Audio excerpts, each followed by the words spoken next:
kila mtu ana wajibu, kila mjumbe wa kamati ya usalama ya mtaa ana wajibu wa kusimamia mambo ya ulinzi na usalama, kusimamia amani isivunjike. Amani iliyovunjika juzi, hata ninyi mnalaumiwa na wananchi wenu ambao waliwaamini 100% kwamba mtawasaidia, lakini vurugu zilitokea kwenye mitaa yenu. Mlikuwa hamna nafasi ya kuchukua hatua kabla hata isitokee tatizo. Hatuhitaji tuchukue hatua wakati wa tatizo.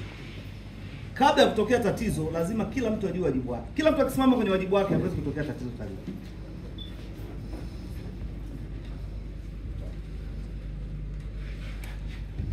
Hapa tuna jeshi la akiba, tunao wenye viti wa mitaa. Wenye viti wa mitaa, hawa watu ni wa kwenu. Na wajibu wa kuwaelekeza muda wote wakafanya majukumu kwenye mtaa wao, kabla hata ya polisi hawajaje. Tunao polisi kata kwenye mitaa, kwenye kata zetu, si ndio? Ndio. Na wajibu wa kuwatumia. Hamuwatumii. Sana sana mnawaogopa. Tufanye wajibu wetu ili tuwatumikie wananchi waliotuamini kwenye nafasi za kamati ya ulinzi na usalama. Cha kwanza, mnatakiwa kuwa na kanzidata ya wakazi wote katika mitaa yenu, na niliagiza madaftari ya register. Si mnayo? Lazima waregister watu wote kwenye mtaa wako, wawepo kwenye daftari lako. Anaweza kapata changamoto Bunda au Mwanza, hayupo kwenye kanzidata yako, mimi natokea mtaa wa Sabasaba Tarime, unapigiwa simu wewe uelewi, ukiangalia kwenye daftari unamkuta, si ndio?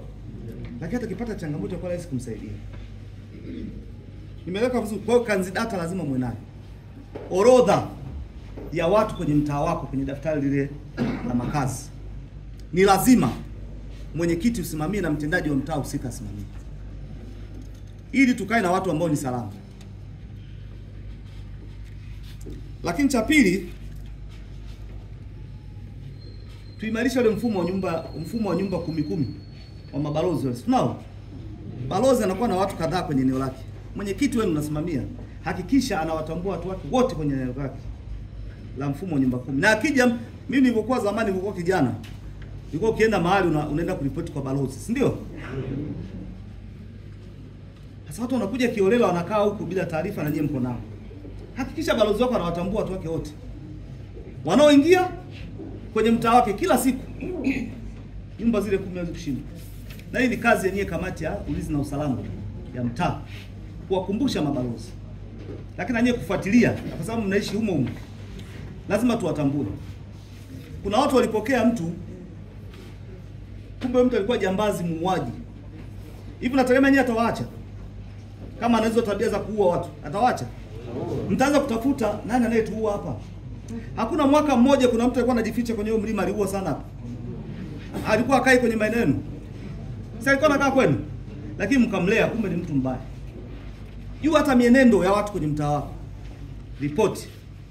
Nimshukuru sana huyu mwenyekiti wa mtaa wa Starehe. Yuko hapo. Kuna kile chumba watoto walikuwa wanajifungia watoto 6, si ndio? Wa humo mtaani na wanafanya matukio mengi. Huyu aliripoti polisi na wameshakamatwa 2, si ndio? Wengine wamekimbia. Sasa tunataka hizo kazi ndio zifanyike. Wananchi walikuwa wanalalamika kwenye ni mtaa gani ule? Ni maeneo gani? Starehe. Sehemu gani? Mtaa nani? Kule Machinjoni chini. Walikuwa ngapi? Na walikuwa wanasumbua mtaani sana, si ndio?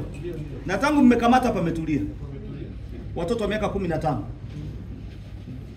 Na muuliza mzazi, anasema mtoto wangu alienda disco usiku. Mtoto wa miaka 15. Halali kwake, analala kwenye banda sehemu na vijana wenzio wanafanya uhalifu na wanavuta bangi. Sasa ni kamati ya ulinzi na usalama kutambua watu wa namna hiyo. Watu wafanye wajibu wao.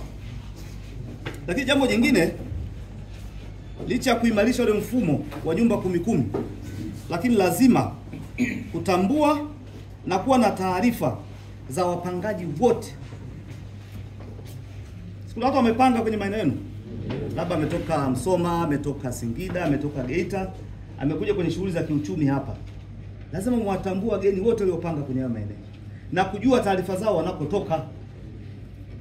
Mtanzania anaruhusiwa kuishi mahali popote, ili mali tu hajavunja nini? Sheria. Kwa hiyo kama amefuata sheria haina shida.